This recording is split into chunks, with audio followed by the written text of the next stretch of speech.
किसी भी और डिक्टेटरशिप से कंपेयर कर लो अब, जो एक्चुअली में यही चीज़ मैंने उस वीडियो में कही थी। मैं ये नहीं कह रहा कि देश ऑलरेडी डिक्टेटरशिप बन चुका है, लेकिन जिस तेज़ी से चीज़ें होए जा रही हैं, और वो वीडियो तो कितना हो गया है, 1.5 महीने पहले रिलीज़ हुआ था, 2 महीने पहले रिलीज़ हुआ था, उसके बाद भी जो चीज़ें हुई हैं, कांग्रेस के बैंक अकाउंट फ्रीज कर दिए गए, आम आदमी पार्टी के जो टॉप लीडर्स हैं सबको जेल में डाला जा चुका है बिना किसी कन्विक्शन के। तो नॉर्थ इंडिया की जो 2 सबसे बड़ी ऑपोजिशन पार्टीज़ हैं, उन्हीं को ही आप कैंपेन नहीं करने दोगे तो किस बात की इलेक्शन हो रही है? फ्री एंड फेयर इलेक्शन है ही नहीं है, और अगर फ्री और फेयर इलेक्शन ही नहीं है तो किस बात की डेमोक्रेसी? क्योंकि इलेक्शन तो नॉर्थ कोरिया में भी होती है, रशिया में भी होती है, यही चीज़ मैंने कही थी। तो आपको डर किस बात का है कि डेमोक्रेसी नहीं रहेगी या ब्रूटल मेजॉरिटी किसी एक पार्टी की आ जाएगी विथ पैतड़े लगाकर?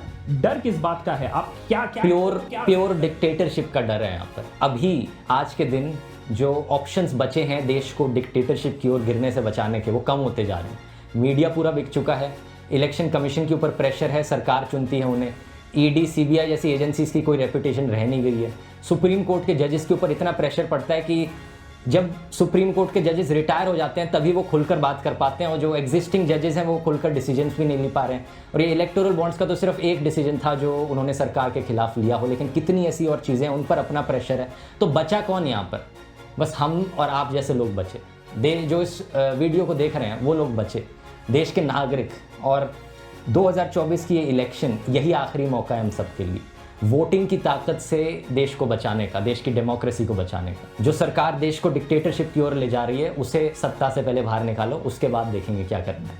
सबसे पहली स्टेप ये है अब यहाँ पर, और सबसे क्रिटिकल स्टेप है ये। लेकिन आपको क्या लगता है कि लोगों को कौन सी टाइप ऑफ पार्टी को चूज करना चाहिए अगर ये डिक्टेटरशिप का इशू है?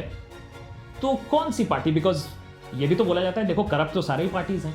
बात सही है, देखो इसमें कुछ गलत नहीं है, क्योंकि कुछ लेवल तक करप्शन हर पार्टी में है, कुछ लेवल तक ये डिक्टेटोरियल जो चीज़ें करी जा रही हैं ये और पार्टीज़ में भी करी जा रही हैं। जैसे टीएमसी पर भी ऐसे आरोप लगते हैं जो काफ़ी हद तक सही है, मैं कहूँगा। लेकिन जिस स्केल पर यहाँ सेंट्रल गवर्नमेंट ये कर रही है वो स्केल खतरनाक है यहाँ पर। जिससे सबसे बड़ा खतरा देश को पहुँच रहा है वो सेंट्रल गवर्नमेंट से पहुँच रहा है आज के दिन। आपको लगता है कि कॉन्स्टिट्यूशन खतरे में है अगर 400 पार हो गया तो? खुद ही बोल रहे हैं वो, बीजेपी के खुद के लीडर्स बोलने लग रहे हैं ये कि हम तो कॉन्स्टिट्यूशन बदल देंगे 400 पार होने पर। कुछ लोगों को लगता है कि ये इलेक्टोरल बॉन्ड का स्कैम सिर्फ हम यहाँ पर 6,000 या 12,000 करोड़ की बात कर रहे हैं, इसलिए छोटी सी चीज़ है, ये कोई इतनी बड़ी चीज़ नहीं है। लेकिन एक बहुत बड़ा कारण था, मैंने इसे देश के इतिहास का सबसे बड़ा स्कैम क्यों कहा। इसके पीछे कारण ये था कि अगर आप इसके अंदर जाके, क्योंकि ये एक स्कैम नहीं है, ये स्कैमों का भंडार है, अलग अलग छोटे छोटे स्कैम्स, छोटे बड़े स्कैम्स इसके अंदर भरे हुए हैं। एक एग्जांपल लेकर देख लो, मैंने जो वीडियो में लिया था कि कोई प्रोजेक्ट था किसी सरकार का जिसकी कॉस्ट पड़ रही थी 84,000 करोड़ रुपीज़, उसकी कॉस्ट इन्फ्लेट करके 1.4 लाख करोड़ रुपीज़ बना दी। यही 70-80 करोड़ का तो यही घोटाला हो गया यहाँ पर, लाखों करोड़ों की बात करी जा रही है यहाँ पर। और इसलिए मैं कह रहा हूँ, और जो लोग उससे भी कंपेयर करते थे वो 2G स्कैम और कोलगेट वाले स्कैम से, उससे भी कंपेयर कर लो। अभी क्या देखने को मिल रहा है कि जो सबसे बड़ा आरोपी था कोलगेट स्कैम का, उसे बीजेपी ने टिकट दे दी, ईडी रेड मारी उस पर, चुप कराया, उसे बीजेपी से टिकट दे दी। अगर मुझे सही में पार्टी से पैसे लेने होते तो मैं बीजेपी के पास जाता सबसे पहले, सबसे ज़्यादा पैसे उन्हीं के पास हैं, मुझे अवार्ड भी मिलता, मेरी स्टेज पर तारीफ भी होती, मेरे लिए तो बहुत ही आसान ऑप्शन है वो करना। और लेकिन आप में फकीरी नहीं है। मैंने वो ऑप्शन इसलिए नहीं चुना क्योंकि मुझे सही में देश की परवाह है। मैं अपने सेल्फिश मोटिव्स को सेकंड प्रायोरिटी दे रहा हूँ और सबसे ऊपर मैं देश को लगा रहा हूँ यहाँ पर, क्योंकि मुझे देश की परवाह है, इसलिए मैं ये मुश्किल द रोड नॉट टेकन है ना, वो ले रहा हूँ यहाँ पर। हाँ, लेकिन वो रोड आम आदमी पार्टी तक तो नहीं, ये सब झूठ है, ये झूठे आरोप लगाते हैं क्योंकि इनके पास कुछ बोलने को नहीं होता। मैं बता दूं, ये क्लियर कर देता हूं, क्लियर शब्दों में कह रहा हूं, ना मैं किसी पॉलिटिकल पार्टी का मेंबर हूं, ना कभी था, ना किसी पॉलिटिकल पार्टी ने मुझे आज तक पैसे दिए, और ना मैंने किसी पॉलिटिकल पार्टी से आज तक पैसे लिए। मुझे ऑफर जरूर आए हैं इसके, आए हैं। हाँ, एक साउथ में कोई पार्टी थी, उसके चीफ मिनिस्टर ने मुझे इन्वाइट किया था कि पैसे देकर इंटरव्यू कर लो, मैंने रिजेक्ट कर दिया, किसी पॉलिटिकल पार्टी से पैसे नहीं लेने। और तीसरा, ना मेरे परिवार में किसी का भी पॉलिटिकल कोई रिलेशन है।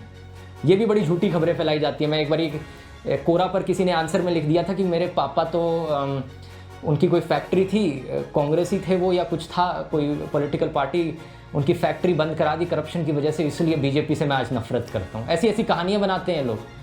तो ये पूरी कहानी बनाई हुई है। और एक तो ये एग्जाम्पल हो गया। अब दूसरा, आपने देखा होगा आजकल क्या फैलाने लग रहे हैं ये कि मैं इंडियन हूँ ही नहीं, मैं पाकिस्तानी हूँ, मेरी बीवी पाकिस्तानी है, तो जो भी पर्सनल अटैक्स मुझ पर किए जा रहे हैं ये सब एक डाइवर्जन है, क्योंकि मेरी बातों का इनके पास कोई जवाब नहीं है, फैक्ट्स को काउंटर करने का इनके पास कोई तरीका नहीं बचा, इसलिए ये सब चीजें कर रहे हैं। बहुत ज्यादा सम्मान आने लगा है भाई। मैं तो इतना ट्रैवल नहीं करता हूं, आप बहुत ज्यादा ट्रैवल करते हो, तो ऐसा हुआ है क्या पिछले 5 सालों में लोग आते हैं आपके ऊपर और बोलते हैं अरे अरे अरे अरे आप तो इंडिया से हैं, आपका पासपोर्ट देख के ही एकदम मंत्रमुग्ध हो जाते हैं? एज एन इंटरनेशनल ट्रैवलर क्या आपको लगा है कोई डिफरेंस? कुछ भी नहीं हुआ ऐसा।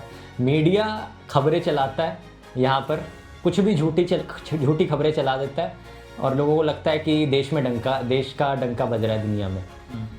अभी रशिया यूक्रेन वाली चीज़ देख लो, क्या मतलब क्या बकवास चलाई उन्होंने कि मोदी जी ने वॉर रुकवा दी पापा। तो ऐसी चीज़ें जब वो बोलेंगे ऑफ कोर्स लोगों को लगेगा कि भाई वॉर रुकवा दी, रशिया यूक्रेन की वॉर रुकवा दी मोदी जी ने, तो मतलब पक्का पावरफुल लीडर होंगे।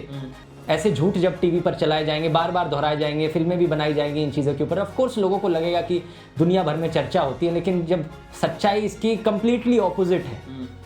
बाकी कंट्रीज इंडिया को क्रिटिसाइज कर रही हैं इसकी वजह से, आज के दिन सरकार की वजह से, मोदी सरकार की वजह से हमारे देश की रेपुटेशन नीचे गई है आज के दिन दुनिया में। सारे इंडेक्सेस में तो गई ही गई है, वो तो हमारा ही नुकसान है, लेकिन जस्ट एज रेपुटेशन वाइज भी हमारे देश की रेपुटेशन नीचे गई है। हर एक व्यूअर इस वीडियो को देखने वाला अपने आसपास के 100 लोगों को अगर कन्विंस करने की कोशिश करेगा, बात पहुंचाने की कोशिश करेगा, देश बदल जाएगा। क्योंकि देश कौन है आखिर? हम ही लोग तो हैं देश।